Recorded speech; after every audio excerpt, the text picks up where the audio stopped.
What's happening, everyone? Matt here on the Vinyl Head UK channel. I've got another vinyl appreciation video for all of you guys. I hope everyone watching is well.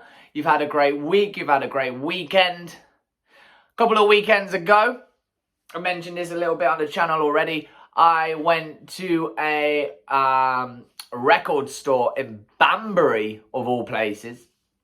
So this record store is, I think it is expanding, but they actually had a load of stock they needed to get rid of in order to expand.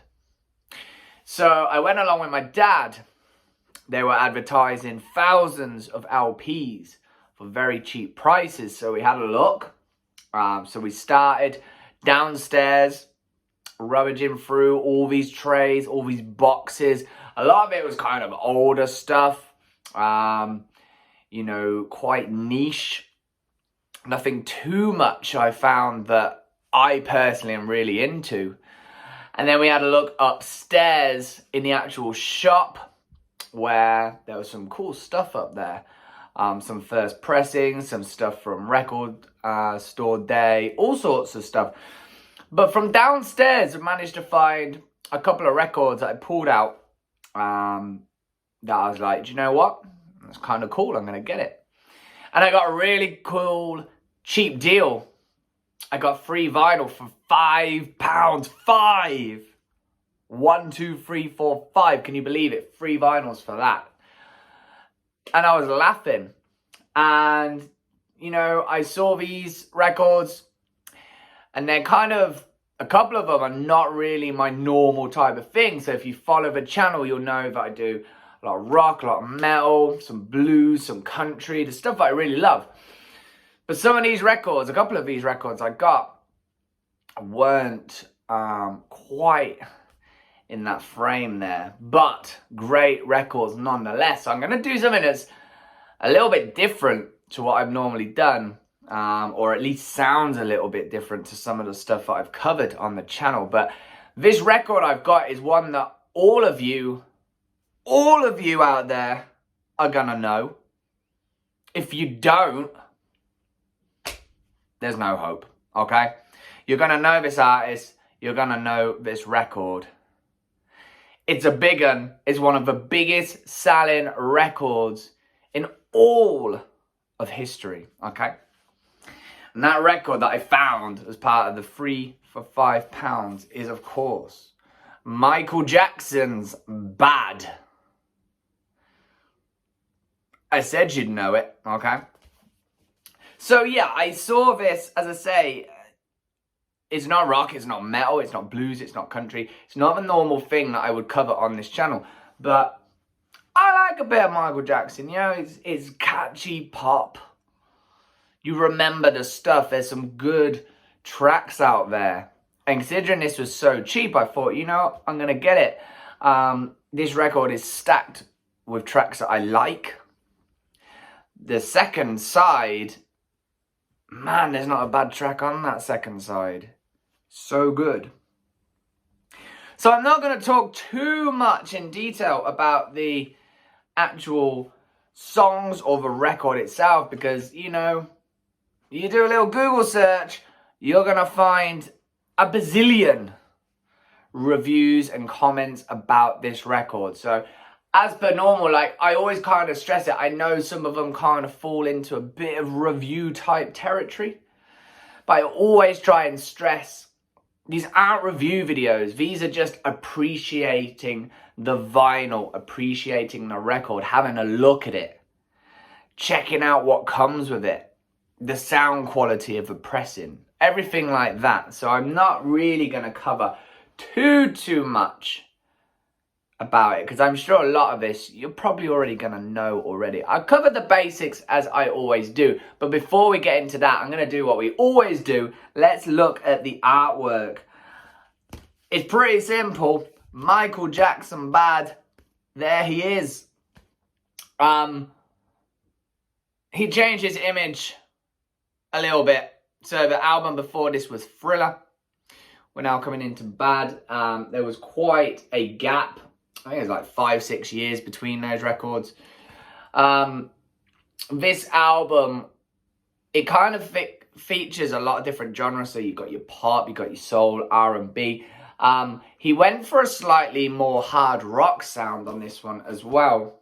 And that came with an image change a little bit as well.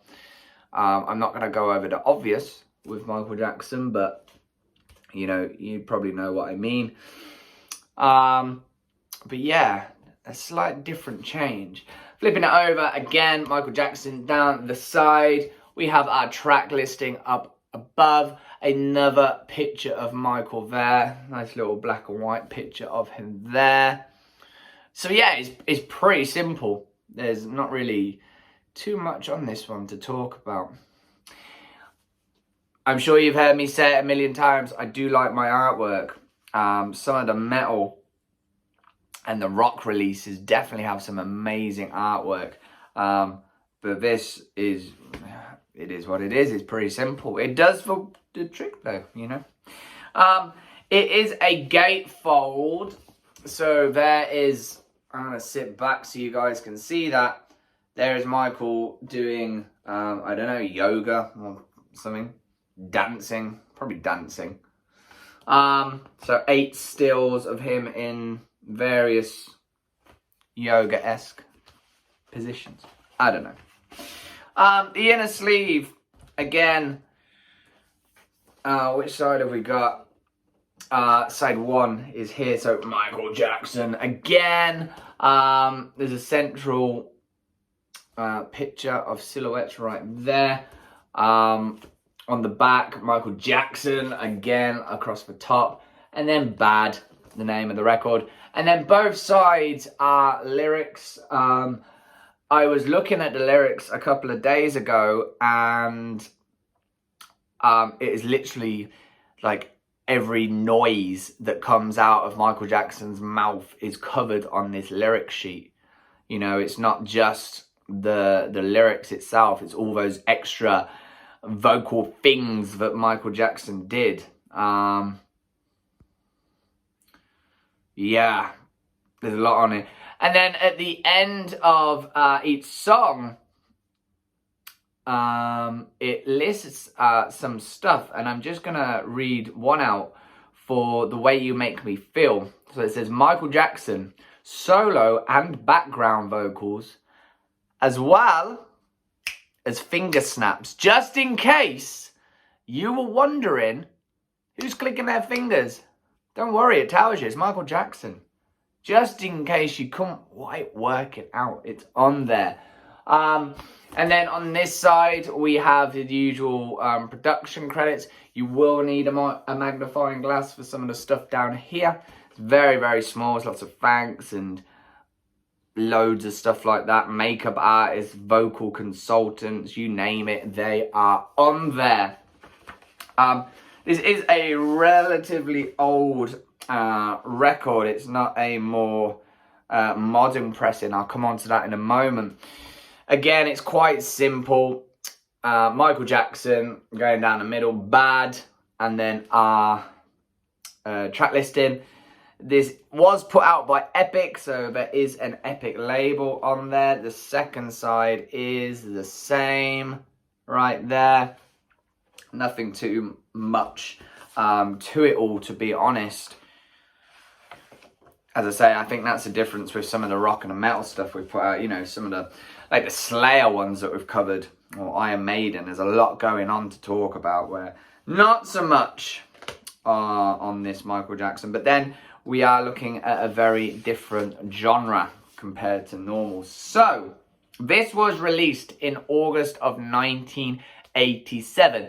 Now, this particular pressing is kind of a little bit tough to work out exactly when it's from. I believe it is a first pressing, but I'm not entirely sure. I've scanned the barcode into Discogs. It's not the most helpful on this one. It's kind of hard to decipher exactly what year this pressing is from. I am led to believe by some people in the know, who know a little bit more than I do, that this is a first pressing, and if not a first pressing, one of the earliest pressings of this record. And if it is, I mean, the sleeve and the record itself is in fantastic condition, which does make me wonder whether it is a first pressing, considering this is 87. So this would have just turned 34.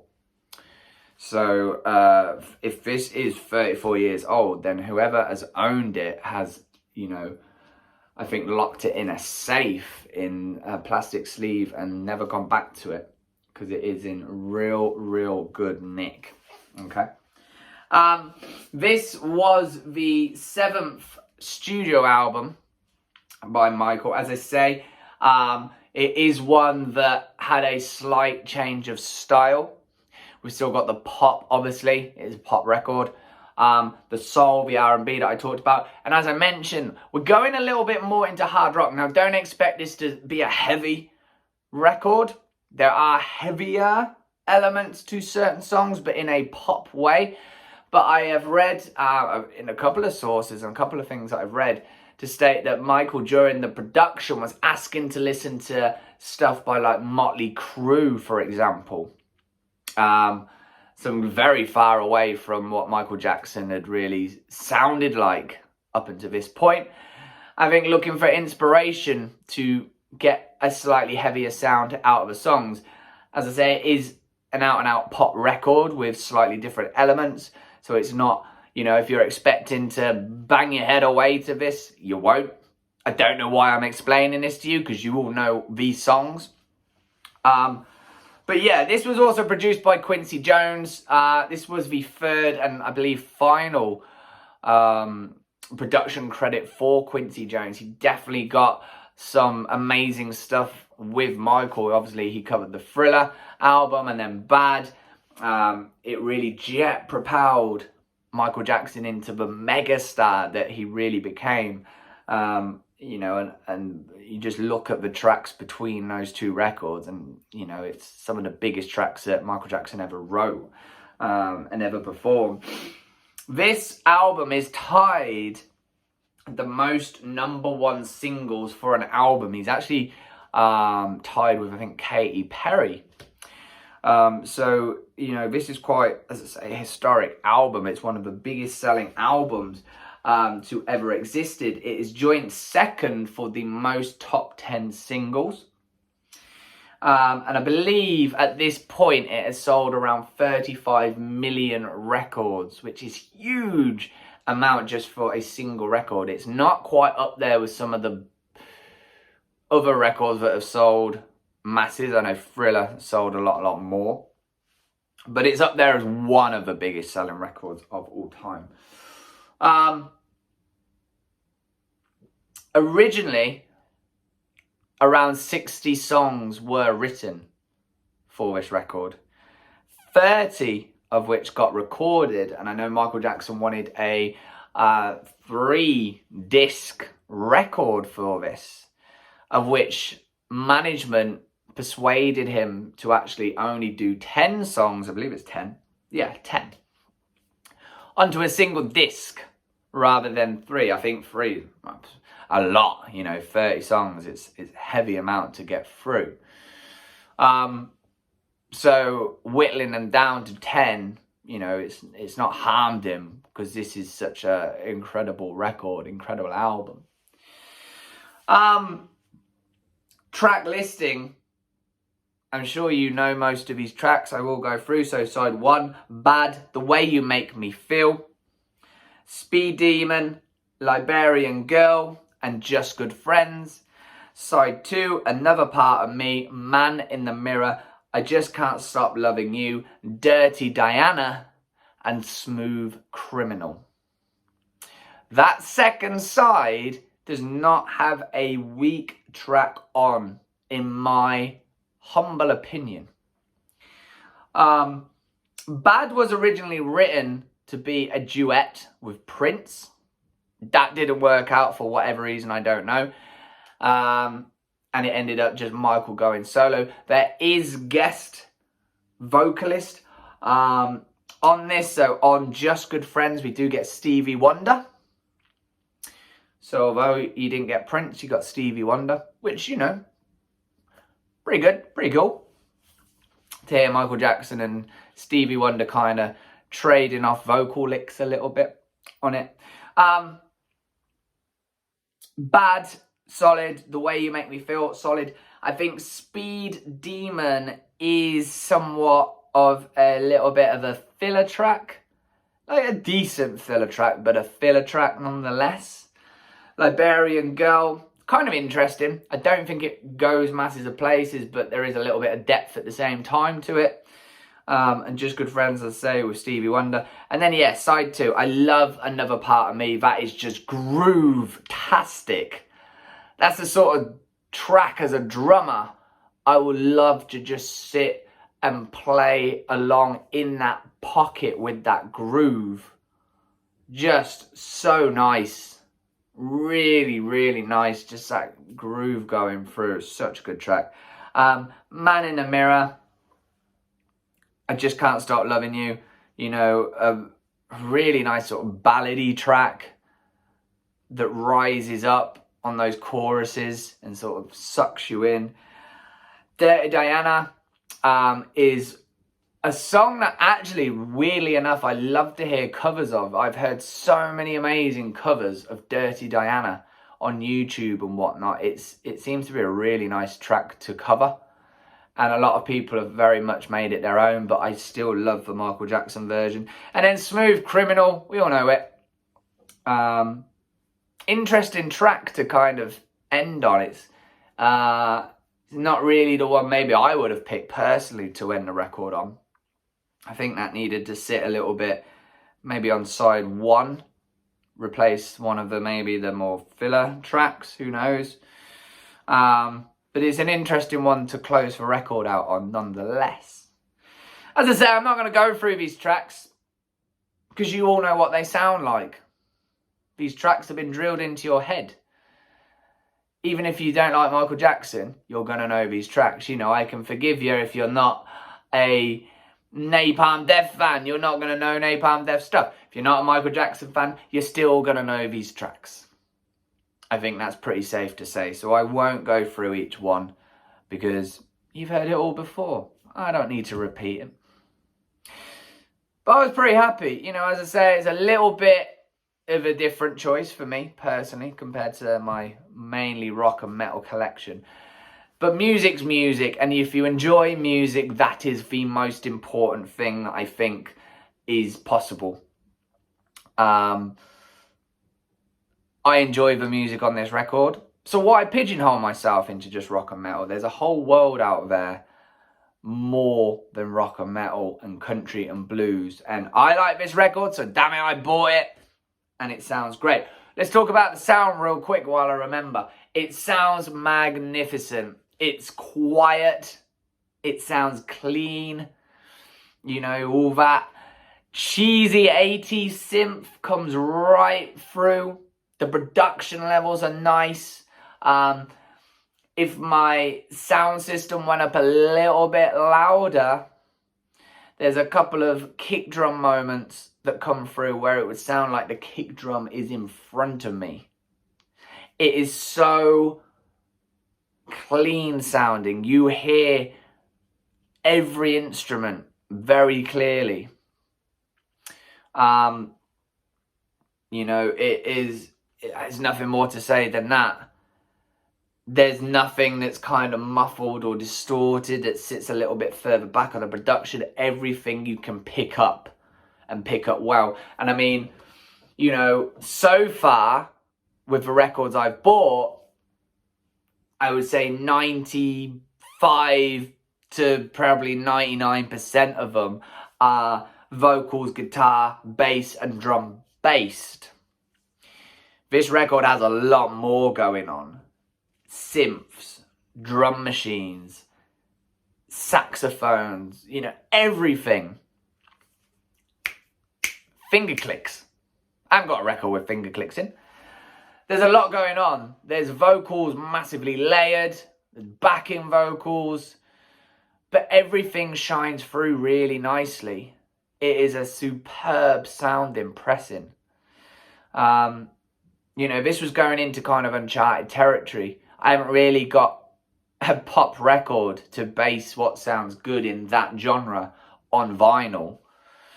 But I was really, really happy with this. You know, if it sounded awful, hey, it is 5 divided by 3, whatever that is.